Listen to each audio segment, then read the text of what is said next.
Dios les bendiga, mis hermanos del grupo Palabra de Vida. Muy buenos días.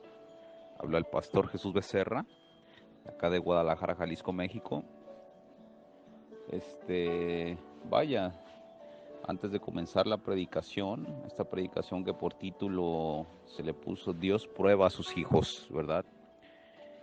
Antes de comenzar esta predicación, por ahí he visto muchos comentarios referente a salud, personas que están pasando por enfermedades, por necesidades morales, por ahí personas que sienten vacíos ahí en el grupo, he visto, por ahí otras personas que han pedido por emigrar a otros países, ¿verdad?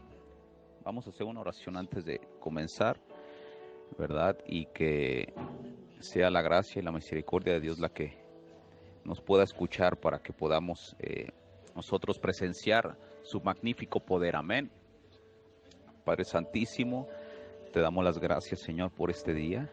Te damos las gracias, Señor, por este nuevo amanecer, por esta nueva palabra que va a descender del cielo, Señor.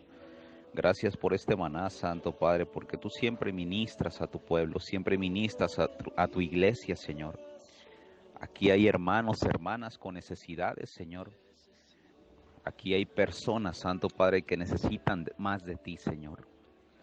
Escucha, Santo Padre, a los integrantes del grupo Palabra de Vida de esta iglesia virtual, a estos enfermos, Señor, a estas personas que tienen por ahí problemas morales, Señor, que están pasando por tristezas, por preocupaciones.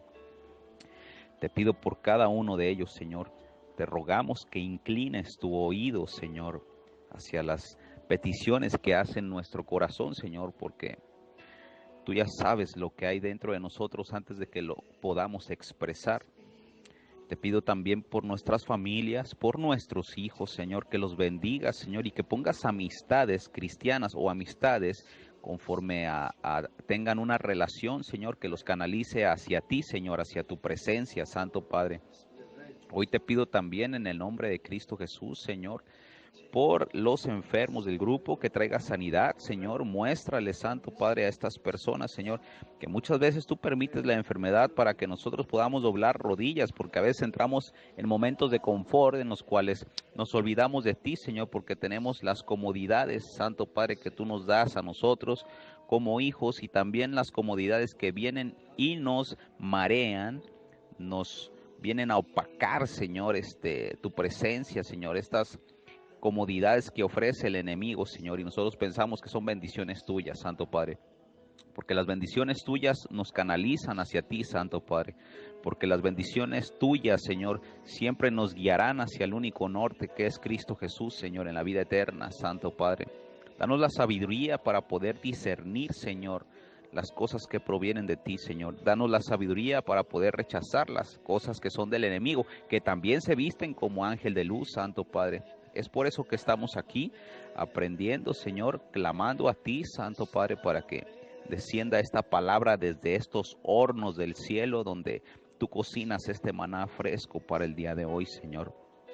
Trae sanidad, manda una legión de ángeles, Señor, alrededor de todos mis hermanos, de todos nosotros, Señor, para que podamos caminar con tranquilidad, Señor. Y estos ángeles celestiales que están para servirnos, como lo dice en el libro de Hebreos, Señor, puedan expulsar todo mal, todo espíritu maligno que quiera acecharnos, Señor.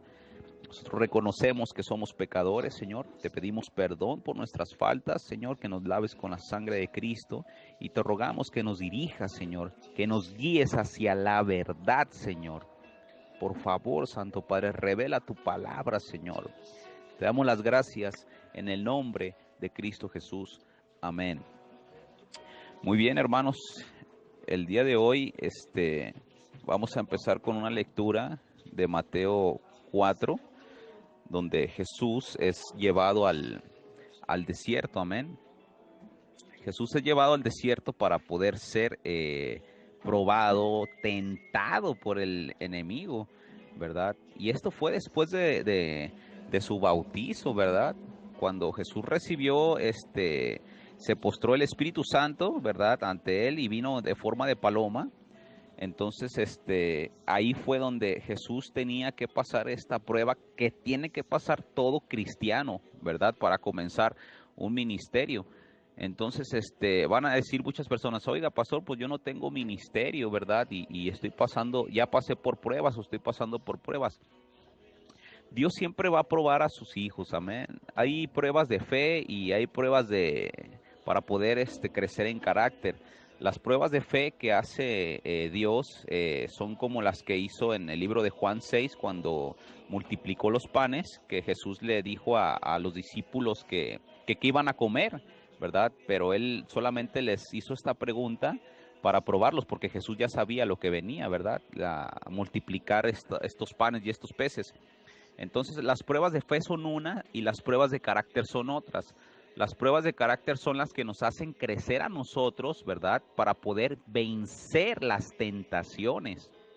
Estas son las pruebas de carácter.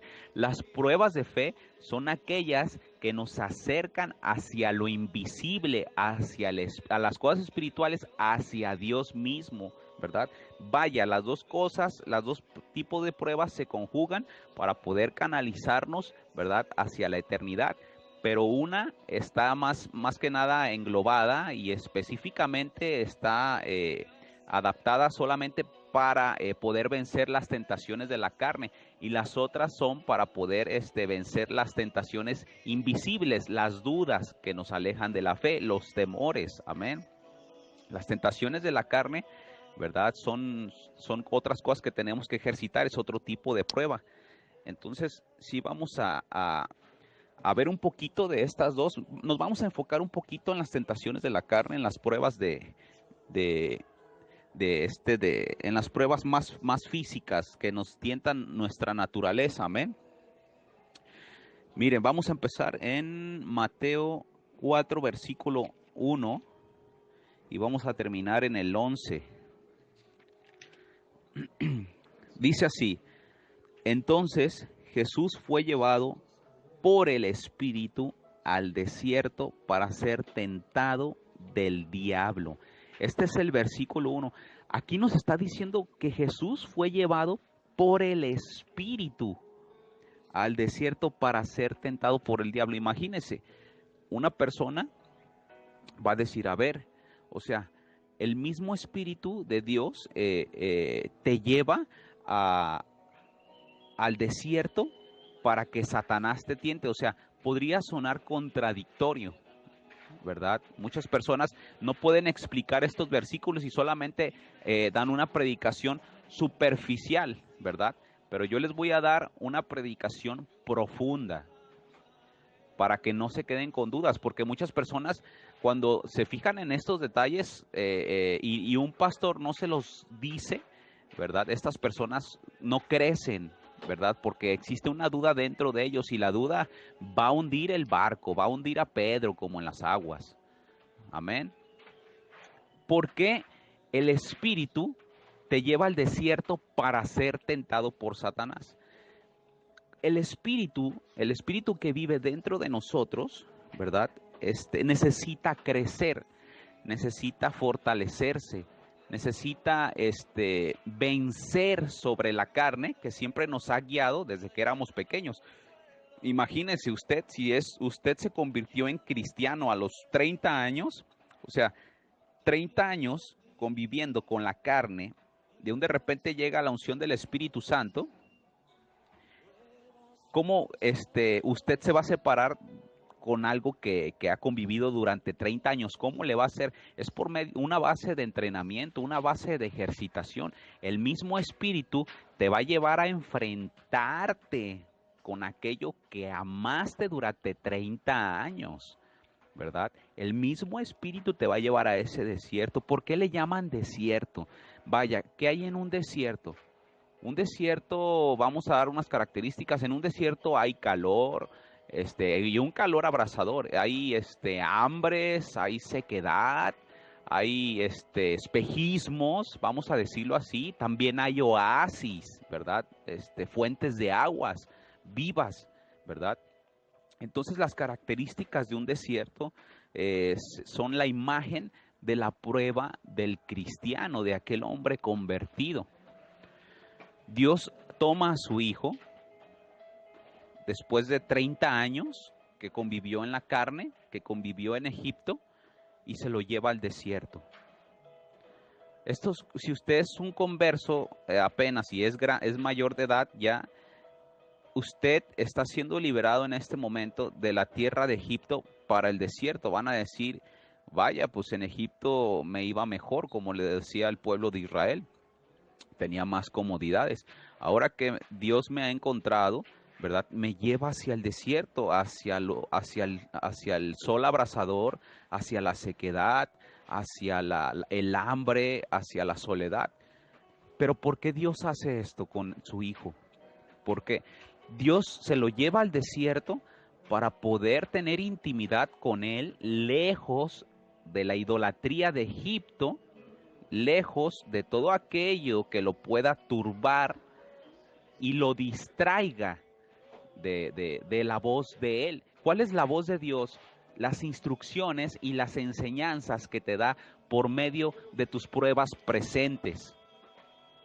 Lo que usted está pasando en este momento, le estoy hablando al cristiano. Usted, cristiano, lo que está pasando en este momento son las pruebas presentes de su desierto. Una persona, ¿verdad?, que dice ser cristiano y no ha salido de Egipto, es un cristiano light, una persona que no es cristiano. Solamente profesa ser cristiano, pero no ha salido de Egipto, ¿verdad? ¿Por qué no ha salido de Egipto?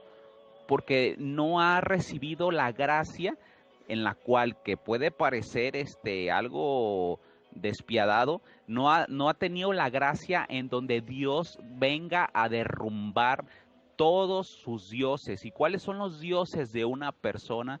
Todo aquello que te hace idolatrar, ¿verdad? ¿Y qué es la más grande idolatría? Personalidades, características egocentristas. La idolatría más grande dentro del hombre, cuando no es cristiano, es el yo, así le digo, ¿verdad?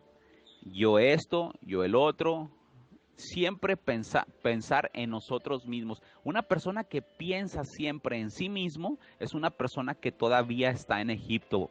Pongan mucha atención en esto. Si usted piensa en usted mismo,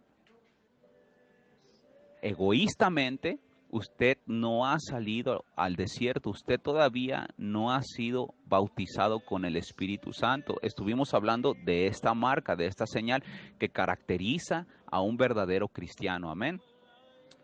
Jesús, cuando decimos Jesús, Cristo vive en mí, ¿verdad? Una persona que dice Cristo en mí es una persona que sabe que está en un desierto, que sabe que ha sido guiado hacia el tentador. La palabra Satanás, la palabra diablo significa opositor, ¿verdad?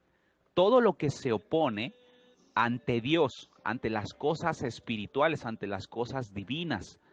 Un verdadero cristiano siempre va a estar enfrente de las cosas que se oponen ante las cosas divinas. ¿Y cuáles son las cosas que se oponen ante las cosas divinas? La enfermedad, la inestabilidad, la persecución, el desamor, el desaliento, la duda. Todo esto se opone ante las cosas divinas. ¿Por qué se oponen ante las cosas divinas?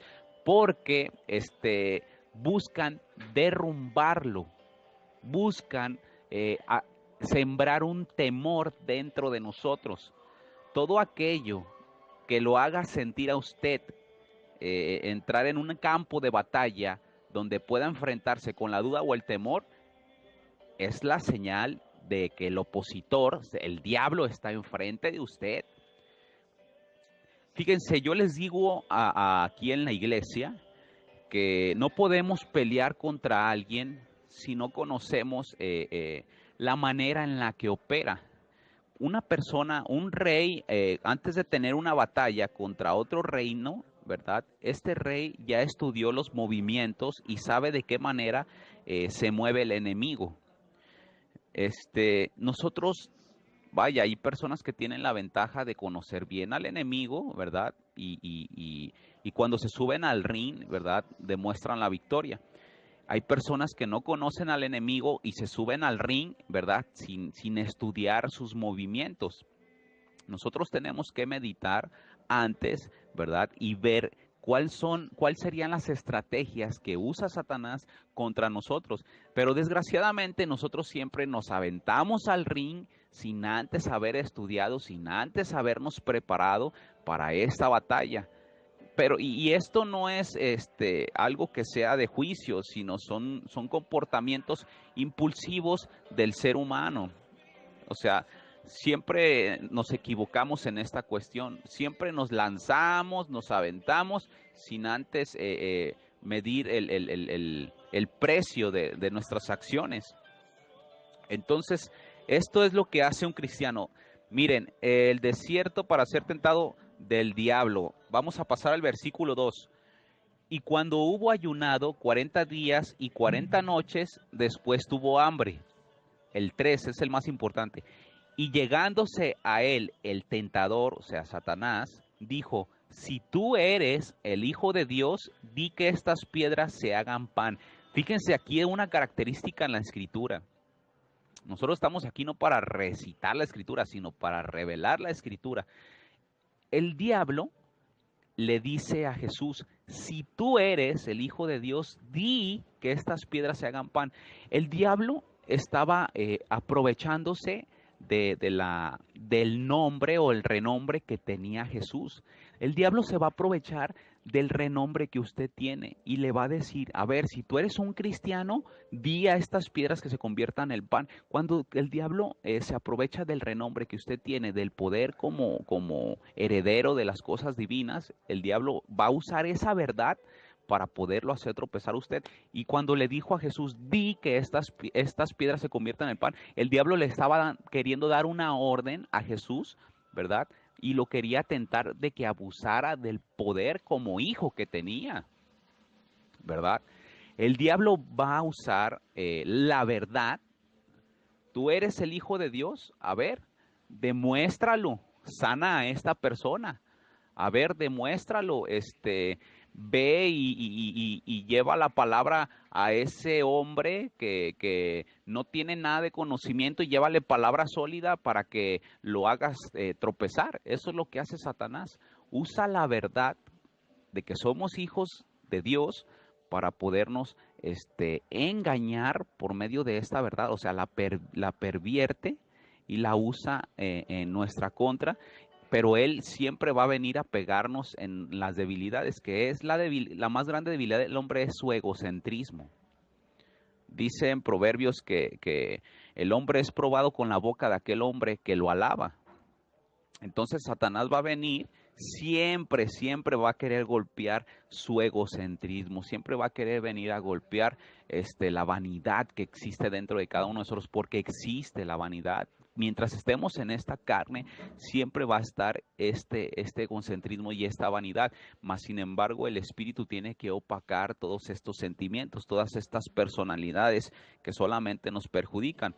Entonces, el enemigo va a venir, ¿verdad? Va a usar una verdad de que somos hijos de Dios y nos va a querer hacer que abusemos del poder de ser hijos de Dios. Amén. Fíjense, y luego dice aquí, más él respondió, Jesús le responde, escrito está, no solo de pan vive el hombre, mas de toda palabra que sale de la boca de Dios. Jesús, ¿verdad? Le está demostrando la escritura. Satanás, ¿verdad? Es tan astuto que usa la escritura para podernos tratar de desviar. Fíjense qué punto tan interesante. Satanás usa la escritura y Jesús usa la escritura para poderse enfrentar. Amén. Satanás usa la escritura para poder desviar y Jesús usa la escritura para defenderse. Pero los dos usan la escritura en este capítulo de la Biblia de Mateo 4. Entonces, aquí nos está mostrando una característica de dos gobernantes, ¿verdad? De dos potestades que tienen dominio sobre las escrituras, sobre la Biblia. Esto es muy importante, ¿verdad? Podemos ver a Satanás predicando en una iglesia usando las escrituras y manipulando a muchas personas, ¿verdad? Por medio de ellas. Aquí está demostrando la Biblia que Satanás, ¿verdad? Puede ser un predicador, un hombre elocuente usando la Biblia para poder desviar a los verdaderos hijos de Dios, porque Satanás estaba demostrando aquí que era un gran predicador y que tenía una Biblia en su mano, porque estaba usando la escritura para predicarle al Hijo de Dios. Entonces, ahora le digo yo a usted, hermano y hermana, ¿verdad? Le voy a hacer esta pregunta. ¿Satanás ha venido a predicarle a usted como hijo de Dios? Esa respuesta usted la tiene porque usted sabe en su corazón cuál es la verdad de Dios. La verdad de Dios solamente es la palabra, la revelación que desciende del cielo, porque Satanás manipula la letra. Amén. De esto vamos a hablar después. Ahorita vamos a hablar de las pruebas que Dios hace a sus hijos. Entonces vamos a avanzar. Dice, más de toda palabra que sale de la boca, más de toda palabra que sale de la boca de Dios, dice en el versículo 5. Entonces el diablo le lleva a la santa ciudad y le pone sobre el pináculo del templo. Fíjense, vaya, soy un hijo de Dios. Cristo vive en mí. Pero Dios permite que el diablo me lleve hacia los destinos donde voy a ser probado. Dios permite que el diablo me lleve hacia las pruebas donde voy a demostrar un cristiano, que soy un cristiano genuino. Vaya. A ver, y ahora vamos a decir, bueno, ¿qué está pasando aquí? ¿Cómo que Dios permite que el diablo me esté llevando de la mano? Y me esté por allá probando y tentando y esto. Vaya, el diablo te va a dirigir, te va a guiar de la mano, como lo estoy diciendo, pero el Espíritu de Dios vive dentro de ti, Él no se va a ir. El Espíritu de Dios siempre va a estar dentro de ti. ¿Y qué es lo que hace el Espíritu de Dios? Satanás te va a guiar de la mano, va a guiar tu carne, ¿verdad? Pero el Espíritu Santo vive dentro de la carne. Vaya, el día de ayer o antier estuvimos hablando de que dentro de nosotros, vaya, viven dos naturalezas. Nosotros podemos ver con los ojos de la carne o podemos concentrarnos y ver con el ojo del Espíritu, ¿verdad? Sabemos que Satanás es el gobernante, el rey de este siglo, de este mundo, y estamos mencionando junto con ello la carne que tengo en este momento, este cuerpo, ¿verdad? Porque el templo de Dios, recuérdenlo, no es la carne, es la santidad del hombre. Este es el templo de Dios, porque si el templo de Dios fuera la carne, vamos a decir que todos tienen a Dios dentro, pues porque todos tienen un templo caminando en el mundo, no. El templo de Dios es la santidad del hombre, la santidad de la carne, ¿verdad? Vamos a verlo más profundamente. Entonces, Satanás te va a llevar, Dios va a permitir que te lleve, que te dirija a donde Él quiera. Pero Satanás no te va a llevar a un lugar donde tú ya puedes dominar, donde tú ya eres un campeón. No, Satanás te va a llevar a las debilidades internas. Satanás sabe bien qué es lo que amas. Satanás conoce bien qué es lo que desea tu carne. Satanás sabe bien cómo convencerte para poderte desviar, para poderte hacer tropezar. Satanás es el maestro del camuflaje para poderte atrapar como una presa. Nosotros somos las ovejas. Satanás es el cazador. Hay que estar muy atentos. Y Satanás, ¿verdad? Es el maestro del camuflaje como cazador. Se viste de ángel de luz, ¿verdad? Y nos hace pensar que las cosas que te ofrece son cosas divinas, son cosas celestiales, son cosas de luz. Esta es para el cristiano. Y para aquel para los bebés de leche, Ahora conviertan esto que les estoy diciendo en las cosas pequeñas que los hacen tropezar. Miren, estas cuestiones de las pruebas son muy fuertes y difíciles para cada uno de nosotros, como carne se lo digo, porque dicen por ahí que la carne es débil, pero muchos lo dicen con el afán de que la carne es débil y tropieza. Pero yo les digo que la carne es débil porque la carne le duele cuando uno se niega. Yo ya se los estoy diciendo del otro lado. Cuando uno rechaza las pruebas o las tentaciones que Satanás te ofrece, que le vienen a traer un placer a la carne, un deseo en complacencia a nuestro pecado interno, y nosotros nos negamos, es muy doloroso rechazar esas jugosas ofertas. Hay tentaciones económicas, hay tentaciones de placer, de complacencias físicas, hay tentaciones de trabajos, de negocios, incluso hay tentaciones de salud, vamos a decirlo así. ¿Por qué tentaciones de salud? Porque Dios promete una sanidad sobrenatural y Satanás promete una sanidad momentánea. Van a decir un ejemplo de la sanidad momentánea. Yo estoy pasando por un problema de ansiedad, no sé si les dije, y Satanás me ofrece pastillas a mí para poder que la ansiedad disminuya, ¿verdad? Me ofreció pues pastillas antidepresivas, ¿verdad? Son pastillas que dopan al cuerpo. Pero Dios me ofreció una sanidad espiritual, una sanidad más grande, es una sanidad sobrenatural. Entonces aquí es donde entra la tentación para las personas que se encuentran deprimidas o para las personas que se encuentran enfermas, ¿verdad? Siempre Dios va a abrir un mar enfrente de usted.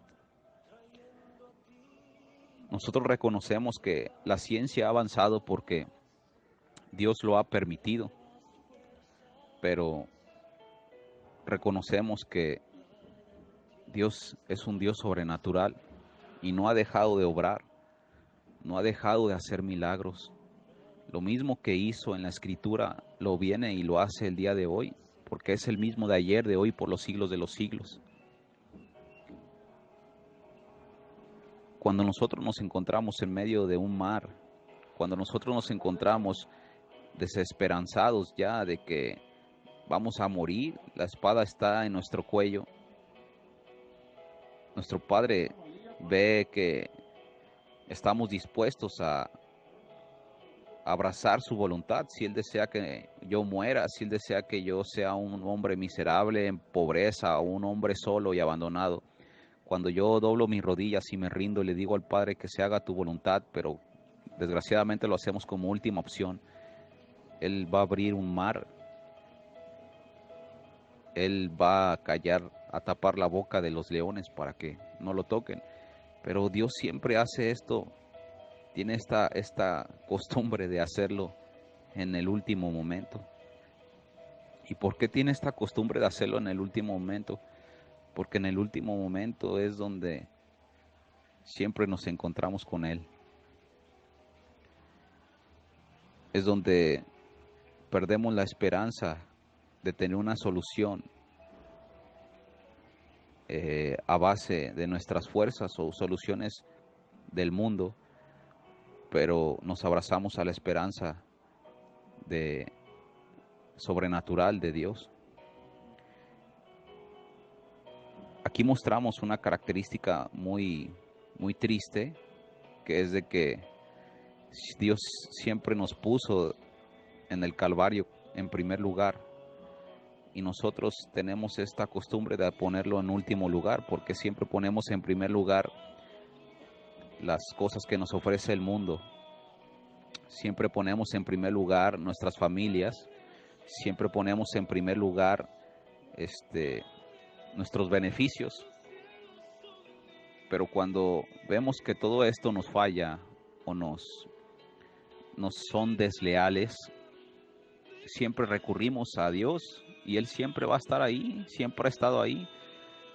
Entonces es donde nosotros reconocemos nuestra ingratitud y reconocemos la gracia, que somos tan pequeños y tan miserables ante el amor que Él nos dio, un amor inmerecido, un perdón inmerecido que lo hace ser lo que es, un Salvador.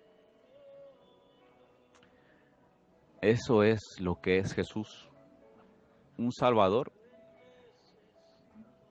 Para muchas personas, vaya, que no creen en Dios, que son ateos, dicen que nuestro Dios es muy despiadado y malo porque siempre toma a sus hijos y los pone en lugares difíciles. ¿Cómo un Dios puede hacer eso? Pero lo que no entienden ellos es de que Dios no lo hace para perjudicarnos. Dios lo hace para poder ponernos en un lugar en la cual lleguemos a su imagen. Dios nos pone en estos lugares, permite que estemos en estos lugares difíciles para poder alcanzar, imagínese, no un puesto ni un lugar en una empresa. Él nos pone en estas pruebas para poder alcanzar la deidad, porque nosotros vamos a ser dioses. En una tierra de dioses solamente caminan dioses, en calles de oro solamente caminan dioses, en aguas de cristal solamente se bañan los dioses. Imagínese el amor que tiene Dios hacia nosotros al ponernos y enfrentarnos ante estas pruebas, ante estas debilidades que tenemos, ante estos temores. No lo hace porque nos odia, no lo hace porque nos aborrece, no lo hace porque se divierte en vernos. Él lo hace para poder perfeccionarnos. ¿Cuál es la perfección del verdadero cristiano? Le voy a dar un ejemplo muy grande. El día que usted cierre sus ojos y se imagine que está siendo crucificado en una cruz y no sienta temor, usted ha alcanzado un alto nivel de perfección. Dios quiere llevarnos a la misma perfección que llevó a su Hijo Jesús en el Calvario.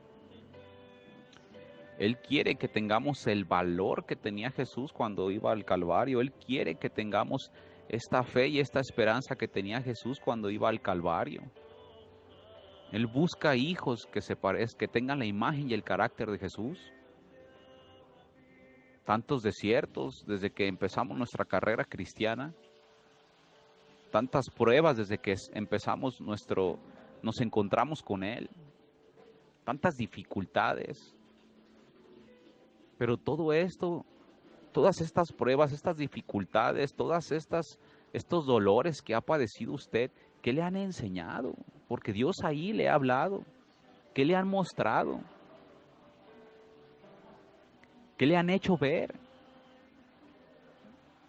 Usted va a crecer cuando deje de oír la voz del problema y empiece a prestar atención el porqué del problema, porque en el porqué del problema es donde está la voz de Dios. ¿Por qué me está pasando esto? ¿Por qué estoy pasando por esto? Porque si yo veo la voz del problema, siempre voy a tener quejas en contra o voy a tener peticiones que vengan a favorecer mis placeres, mis deseos. Dios, quita este problema, le voy a decir. Dios, ayúdame, no puedo con esta carga.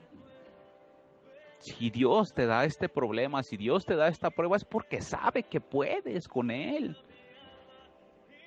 Dios no es despiadado. Dios es el mejor Padre y el más grande entrenador que te dirigirá hacia la perfección y la santidad.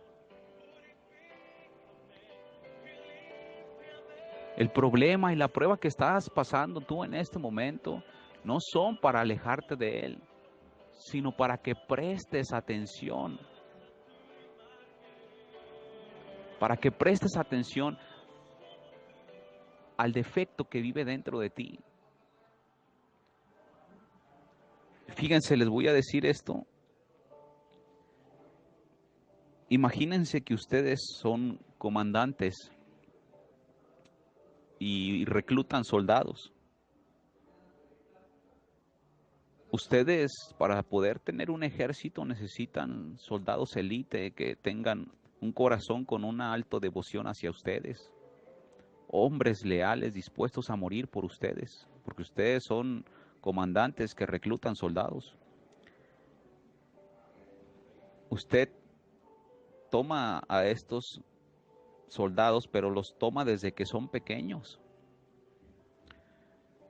Para poder usted perfeccionar un soldado y alejarlo de todos los temores, para que no tenga temor a la espada que lo pueda atravesar en la batalla, usted lo va a entrenar no no principalmente con un entrenamiento físico y hacerlo diestro con la espada, no. Usted primero tiene que entrenar a un soldado moralmente, tiene que darle un entrenamiento en carácter, porque un hombre que es diestro con la espada, que es experto y es hábil con la espada y el escudo, no sirve de nada si el temor se apodera de él en la batalla. Entonces, usted va a agarrar a este soldado, ¿verdad? Y lo va a probar. Usted tiene que hacer que este soldado no tenga ningún temor dentro de él. Usted lo va a perfeccionar internamente, porque la habilidad no sirve de nada si existen dudas y temores dentro de un soldado. Entonces yo voy a agarrar a este soldado y lo voy a acercar a cada una de las tentaciones de este mundo.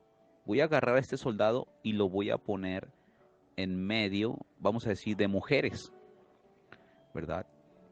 Y le tengo que decir a este soldado, vas a estar en medio de las mujeres, ¿verdad? No debes de tener relaciones sexuales. Y lo voy a dejar en un cuarto con mujeres, desnudo y desnuda, ¿verdad? Aquí este soldado va a demostrar la obediencia y su devoción hacia su comandante, hacia mí, hacia Dios. Pero este soldado, si es una persona que tiene debilidad contra las mujeres, va a tropezar y va a tener relaciones. Entonces yo voy a agarrar a este soldado, lo voy a disciplinar. Van a decir, no, pues lo voy a latillar o ¿qué le vas a hacer?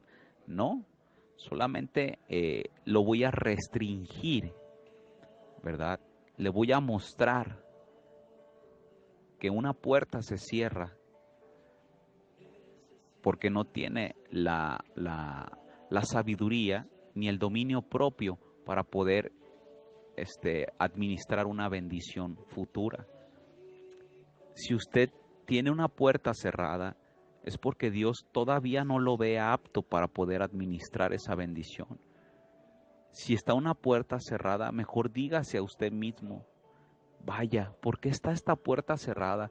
¿Qué me hace falta? ¿Dónde tengo que crecer para que Dios la pueda abrir? Porque usted no va a abrir nada en sus fuerzas. Dios es el que abre. Dios es el que rompe. Dios es el que hace. Entonces, este soldado me va a decir y me va a pedir otra oportunidad. Llévame otra vez donde están esas mujeres y te demostraré que voy a vencer. Yo agarro al soldado y lo vuelvo a meter a su debilidad. Al día siguiente vuelvo y el soldado se mantuvo intacto. ¿Qué es lo que hice? ¿Me volví yo despiadado por meterlo en un lugar donde va a tropezar o Dios se vuelve un gran entrenador que te hace vencer sobre las debilidades y sobre las pruebas? Este soldado ya creció. Este soldado ya avanzó moralmente. Ya está con un carácter más fortificado. Vaya, entonces venció esta debilidad. Ahora lo voy a acercar yo a los leones. Y si veo que este soldado le tiene miedo a los leones, van a decir que soy muy despiadado. Si veo que este soldado le tiene temor a los leones, lo voy a dejar en medio de los leones, y no para ser despiadado, sino para que venza su temor a los leones. Esto es lo que hace Dios. Si Dios ve que usted le tiene temor a algo, o ve que tiene una debilidad en algo, Dios los va a poner ahí. ¿Eh?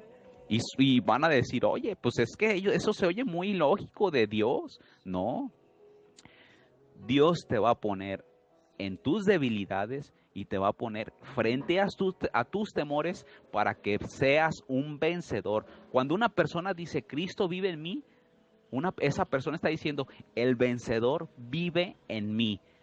Y una persona que por ahí se la pasa gritando, Cristo vive en mí, a ver, Cristo vive en ti, sí, demuéstrame que eres un vencedor.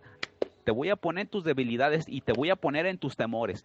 Quiero ver si Cristo vive en ti. Ay, ahí es donde van a decir, ay. Entonces, Cristo vive en mí. Cuando yo digo Cristo vive en mí, yo sé que Dios me va a poner en los lugares donde tengo que vencer, en las pruebas que tengo que pasar para poder ser un hombre perfeccionado. Acuérdense, Dios tiene que reflejarse en tu rostro. Esto es el cristianismo. El Espíritu Santo te va a golpear y te va a golpear tanto hasta el grado que pueda pulir tu alma y Él pueda verse en ese espejo. Por eso Jesús dijo que el camino a la salvación es un camino estrecho, pero no para el espíritu, es un camino estrecho para los placeres de la carne, para los deseos del hombre. El camino a la salvación es estrecho, apretado, incómodo para la carne, pero para el espíritu es libertad, es la salida hacia la eternidad, es el verdadero camino hacia su hogar. Van a venir estas pruebas, cristiano. Van a venir estas tentaciones, van a venir estos enfrentamientos donde vas a encontrarte con debilidades. Pero tú vas a demostrar que tienes al verdadero Espíritu Santo cuando te conviertas como el vencedor, cuando venzas sobre ellos. Vaya, no te digo que no vas a tropezar, no te digo que no vas a caer, claro que vas a caer, más de una vez. Es más, si Dios pone una debilidad enfrente de ti a la cual nunca te habías enfrentado, vas a caer, por primera vez vas a caer. Pero va a venir a otra oportunidad donde tú vas a reconocer el error pasado y vas a decir, la vez pasada caí de esta manera, ahora voy a vencer de esta manera porque Dios me mostró una salida en medio de la prueba, es una promesa. Acuérdense, el cristiano no es aquel que se queda en la debilidad. El cristiano es aquel que se levanta y vence la debilidad después de haber tropezado, porque somos carne, somos débiles. Dios conoce Él sabe nuestra condición, Él vivió en una carne. Jesús mismo, el Hijo de Dios, el Mesías, fue probado. Ahora nosotros, imagínense. Él era el perfecto, vino de la virginidad, vino de la santidad y aún así fue probado. Ahora nosotros, los indignos, los imperfectos, los que somos salvos por gracia, tenemos que ser probados. Pero ¿qué es lo que nos motiva a poder vencer? ¿Qué es lo que nos motiva a poder seguir aguantando estas pruebas? ¿Qué es lo que nos motiva? El sacrificio que hizo un hombre en la cruz. Murió por nosotros inmerecidamente. O sea, usted párese en este momento, imagina a ese hombre siendo crucificado y pidiéndole, porque nosotros lo crucificamos, y pidiéndole a Dios por usted. Vaya, estaba siendo un hombre crucificado injustamente, Fue un hombre, Jesús fue crucificado injustamente para justificar a los injustos, imagínense nada más.